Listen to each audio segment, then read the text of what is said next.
Subscribe करें सेहत ज़िंदगी चैनल को और बेल आइकन पर क्लिक करें ताकि आपको हर नई वीडियो मिले सबसे पहले। मेरे प्यारे बहन भाइयों और दोस्तों, हमारे चैनल सब टीवी को सब्सक्राइब कीजिए और हमें उसी तरह जो है जिस तरह के आप हमारे इस चैनल को जो है सेहत ज़िंदगी को जो है सब्सक्राइब करते हैं, उसी तरीके से आप उसको जो है विज़िट करें।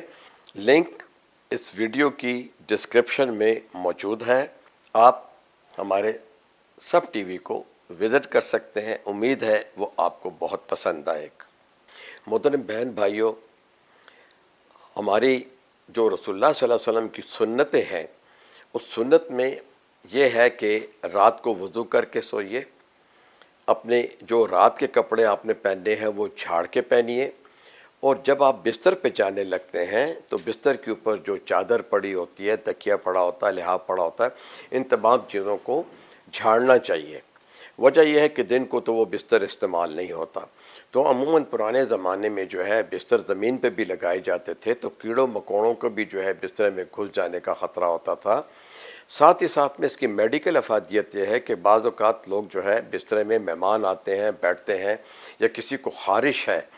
तो वो ख़ारिश जो है या जल्द आपकी उतर रही है किसी भी बीमारी में, सोराइसिस की वजह से, खुश्क एक्जिमा की वजह से लोग अपनी जल्द खुरचते हैं, तो वो जो है छिलके जो है वो जो है बिस्तर पे आ जाते हैं कि जिससे जो है सोने वाले को जो है वो एलर्जी भी हो सकती है। तो देखें, ये एक सुन्नत है और ये बड़ी अच्छी आदत है कि आप जो है रात को वज़ू करके सोएं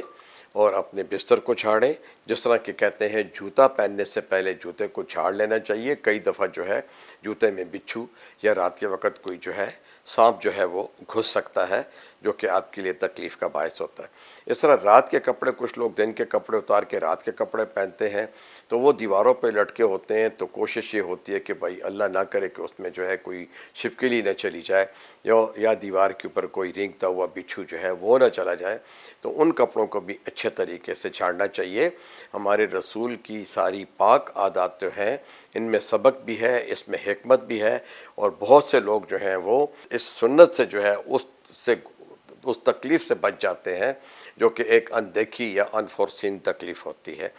तो जहाँ तक बिस्तर के झाड़ने का ताल्लुक है, देखें उसमें से चींटी है तो वो गिर जाएगी, कोई कीड़ा पीला पड़ा हुआ है, कोई जो है टिड्डा पड़ा हुआ है, वो निकल जाएगा, और अगर जो है किसी और शख्स ने उसे इस्तेमाल किया है, या पहले ज़माने में तो ये सोफ़ा सेट और कुर्सियाँ नहीं होती थी, तो मरीज़ आते थे तो लोग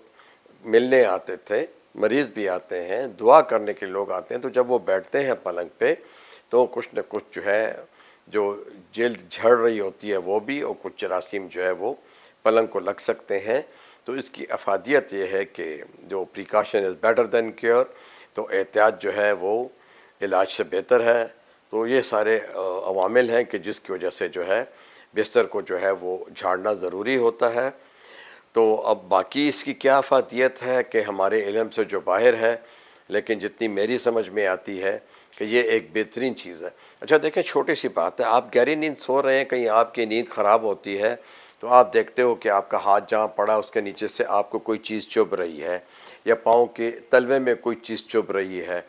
तो आप जब देखते हो तो कोई छोटा सा रोटी का टुकड़ा, या कोई जो है आपने चना जोर खाया हो उसका टुकड़ा, या किसी बच्चे ने कोई चिंगम खाया है तो उसका जो है टॉफ़ी का जो ऊपर का रेपर होता है वो पड़ा हुआ है, वो आपको बड़ा अजीब सा लगता है कि कोई अनजानी सी नई चीज़ बिस्तर पे पड़ी हुई है। तो इससे भी चूँकि आपकी नींद डिस्टर्ब हो सकती है, तो उससे भी जो है कि आपको छुटकारा हासिल हो सकता है। तो गरज यह है कि ये एक अच्छी आदत है, और इससे जो है आपकी नींद पुरसकून गुजरेगी इंशाअल्लाह।